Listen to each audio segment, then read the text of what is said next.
हमारे सभी YouTube family को बहुत बहुत जय जय श्री सीताराम।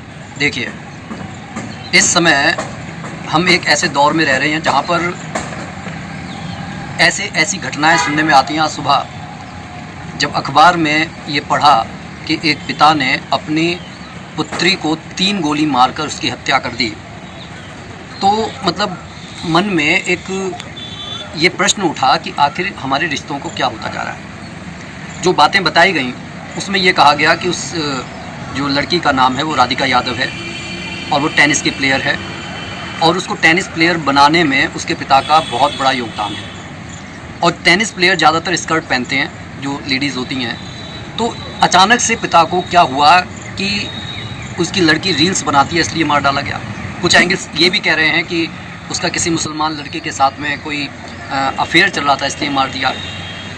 या फिर ये कहा गया जब उसके पिता ने सरेंडर किया कि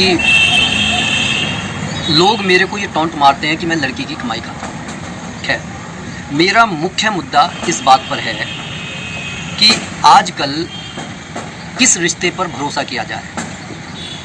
पत्नी पति को मार रही हैं, माएँ अपना अफेयर चलाने के लिए अपने बच्चों को मार कर चली जाती हैं। पिता के थोड़े कम नाम आए थे, लेकिन अब पिता भी उजागर हो रहे हैं कि वो अपने झूठी शान के लिए बच्चों को मार रहे हैं। लेकिन एक बात जो मैं आप सभी से कहना चाहूँगा, और कई बार मैं ये देखता हूँ कि लोग पैसा कमाने के लिए आजकल इंस्टा पर, फेसबुक पर अपने जो एक शरीर का भद्दा प्रदर्शन करते हैं, छोटे कपड़े पहनते हैं और साथ में ये भी कह देते हैं, उनके घर वालों की उसमें एक मूक सहमति होती है। वो ये होती है कि भाई कोई मोबाइल के अंदर घुस तो नहीं जाएगा। लेकिन जब दुनिया इस तरीके से कर रही है, कहने का ये मतलब कि हमाम में तो सभी नंगे हैं, तो गलत क्या है। जब दुनिया इस तरीके से कुकृत्यों से पैसा कमा रही है तो हम पीछे क्यों रहे। कहने का ये मतलब है कि अगर सामने वाला नंगा दौड़ रहा है तो हमें भी नंगा दौड़ना चाहिए, इसमें किसी को कोई आपत्ति नहीं होनी चाहिए। अगर पिता रील के लिए किसी बच्चे को पहले समझाता है और वो नहीं समझता, तो हालांकि मैं इसके खिलाफ हूँ कि उसे मारना चाहिए, लेकिन एक ठोस कदम उठाना चाहिए, एक सख्त कदम उठाना चाहिए कि भाई आप ऐसी रील्स मत बनाइए।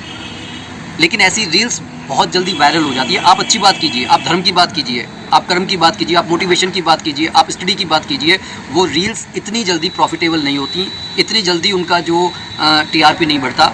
लेकिन जहाँ पर ठुमके होते हैं, जहाँ पर सुंदर चेहरा होता है और फिर वो कम कपड़े पहनता है, तो आप ये समझ लीजिए कि जो एक तरीके का मीठा जहर हमारे समाज को दिया गया और आज मोबाइल के माध्यम से घर घर के अंदर एक आप ये कह सकते हैं ये जहर स्थापित होता जा रहा है। आने वाले दिनों में अगर ठोस कदम परिवार के लोगों ने नहीं उठाए, सिर्फ ये सोचकर कि पैसा ही सब कुछ है, तो वो दिन दूर नहीं है कि आपको ऐसे घर परिवार देखने को मिलेंगे जिनके सदस्यों के चेहरे उतरे हुए होंगे, जिनमें ओज नहीं होगा, जो भगवान पर भरोसा नहीं करते होंगे, बीमारियों से वो घिरे हुए होंगे और अंततः एक दिन वो आएगा कि इन्हीं बीमारियों के चलते उनके वंश का भी नाश हो जाएगा।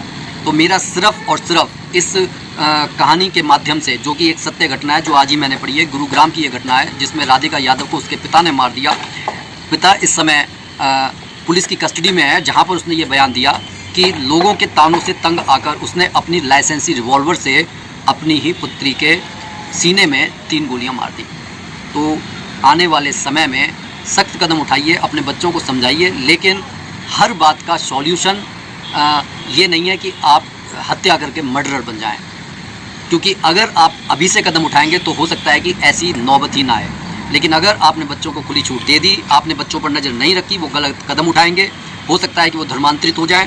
तो इन सब चीज़ों से बचने के लिए आप सिर्फ ये देखिए कि पैसा सब कुछ नहीं है, घर में शांति होनी चाहिए। और शांति के लिए आप बच्चों को मेडिटेशन और पूजा की तरफ उनका बढ़ावा करवाइए। सुबह शाम पूजा कीजिए, जिससे कम से कम थोड़ी देर के लिए बच्चा अपने दिमाग में ये मंथन तो करता है कि जीवन में जो ये हम कुछ पाना चाहते हैं, कुछ बनना चाहते हैं सिर्फ पैसे को पाने के लिए, लेकिन नहीं, आफ्टर डेथ एक और दुनिया है जो अगर वहाँ पर आप सही तरीके से चले जाएंगे तो हो सकता है कि यहाँ आपको अच्छा जन्म मिल जाएगा, वरना 84 के फंदे में फंसकर ढोल गंवार की तरह हम गलियों में घूमते रहेंगे। जैसे एक आवारा कुत्ते घूम रहे हैं, गाय घूम रही हैं।